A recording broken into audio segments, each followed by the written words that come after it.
Nagsimula sa isa, naubos ang 5, hanggang umabot ng 15.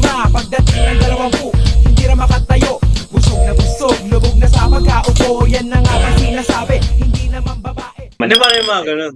Nga kang babae yung customer mo, kliyente mo. Tapos andyan yung news mo. Wala, tanggap niya na yung baga. Nanonood siya. Hindi naman siya nanonood. Pero alam niya naman kasi minsan kausap ko yung kliyente ko tapos may access naman siya sa account ko.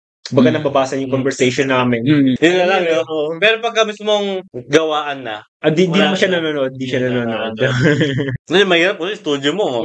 Doon din sa bahay niya eh. Actually, kwarto lang din yun eh. Pwede siya sumilip anytime. Pero hinayaan niya naman ako. Maririnig niya naman kung may sakaling gagawin ako kababalagan doon. Tiwala na lang. No? Tiwala na. Nagtatuwa na ng lasing, sir. O lasing o nakainom. Bawal eh. Kasi madugo eh. Parang madugo. Yung alcohol kasi tinutulak yung ink eh. Pag yung dugo may alcohol, tinutulak yung ink. So mas mahirap. Kung beginner ka, tapos hindi mo alam yun. Hindi. Di ba parang sa atin, pagka hindi ka masyado familiar sa tattoo, laging sinasabi ng mga tito natin, inom ka para hindi ka masyado masakit, di ba? Kailangan magpakalasing ka. Pero mali yun kasi once na madugo, mas masakit siya kasi mas mahirap i-insert yung ink. So pupunas-punasan namin yun, tapos dadaan-daanan namin yung area. Mas masakit siya, hindi siya nakakatulog. So merong gusto magpatato, nakainom o lasing, tapos alam mo na nakainom. Para patato ako, nagpupumilit. Nire-remind na namin sila beforehand. Baga sasabihan na namin na bawal uminom within 24 hours. Para hindi ahead of time, para hindi masyado madugo yung session. Dati may mga ganun, di ba? Na wala pa ganung mind opening na madugo pala yung session pagka nakainom. Di pa kasi knowledgeable ang mga Pilipino sa ganitong industry. Kumbaga kung ano yung maririnig natin na, uy, inom ka muna para hindi masyadong masakit. Diba? Pero ngayon kasi, since na, syempre, information. Mga maling stereotyping. Yung mga age of information na kumbaga, yung mga stereotype, unti-unti nang nawawala. Ano pa, aside doon sa mga ganun? Aside sa inom, aside sa nakainom, bawal tatuan. Ano pa yung mga parang stereotyping noon pagdating sa pagtatato? Yun, kung halimbawang malaki yung piece, kunwari isang buong likod gusto ipatato ng kliyente. Kumbaga, yung iba kasi ang tatapang, kaya ko isang araw yan, pero usually inaabot yan ng mga 4 to 5 sessions. Kumbaga, hindi yan isang higaan lang. Ano yan, series of sessions yan. At least every month, babalik ka para makumpleto yung buong tattoo sa likod mo. Hindi siya isang araw lang na porket hindi mataas naman pain tolerance ko pero wala sa pain tolerance yun kahit kasi sa process. Nasa process, matagal talaga yung process ng tattoo. Yung stroke kasi ng pag nagtatattoo ka, hindi siya pwedeng bilisan mo nung kahit na yung gagawin mo na mabilis, kahit na hindi mo siya pwedeng ganoon kasi kailangan hindi namin ma-damage yung skin ng client eh. Hindi namin pwedeng ma-traumatize yung para maganda yung quality ng tattoo na kakalabasan. So para may tamang lang kami. May tamang stroke lang kami, may tamang speed lang kami na kailangan namin i-apply. Hindi naman siya sobrang bagal na para at least di naman masaktan yung kliyente kasi matagal na. Pero di rin sobrang bilis na masisira madudurog yung balat ng kliyente. Nandun lang kami sa spot na alalay lang. Pwede yun, kunyari may nagsabi sa'yo, mataas ang pain tolerance ko eh. Malabas mo yung power drill, no? Mataas pala pain tolerance mo. Sa akin ito, Barena.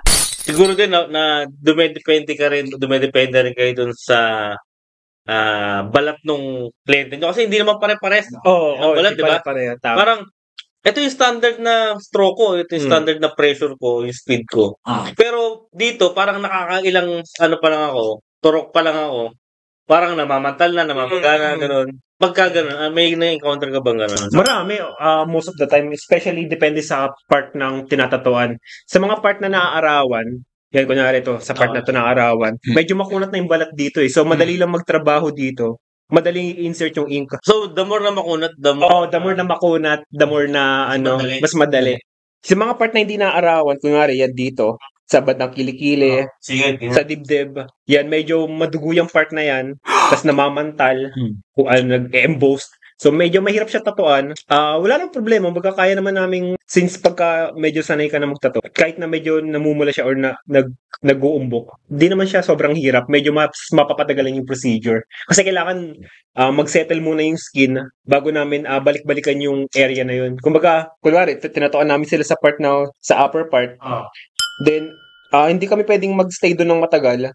So, kailangan lilipat kami sa ibang part para at least makita o mapagpahinga yung area na medyo reddish or naka-embossed. So, hindi naman siya mahirap gawin. Medyo time consuming.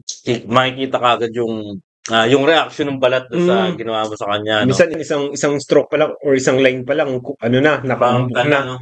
So, yun. Alay ka na doon, lilipat ka na agad. Oo, lilipat ka na. Kumbaga, pag experienced na artist ka naman, alam mo na kung paano trabahuhin yun. So, kunyari sa mga first timer, na wala pang tato, pwede kami magpahid lang ng ink, kahit di naman namin itato, kahit ipahid lang namin sa mga area na sensitive like likod ng tenga or dito sa may pulse. Makikita nyo agad? Oo, makikita namin. Pag nag-react yung skin like namula or napantal, yan, ibig sabihin medyo allergic ka sa tinta. Pero most of the time naman, kahit na may allergy ka or kahit na anong mangyari sa tato, as long as na maalagaan naman siya na maayos, may proper aftercare, mag-heal ng maayos basta maalagaan. So kahit na may allergy ka sa ink, kahit na tinatuan ka ng hindi mo alam na may allergy ka sa ink, as long as na susundin mo yung proper procedure ng aftercare, walang mangyayari.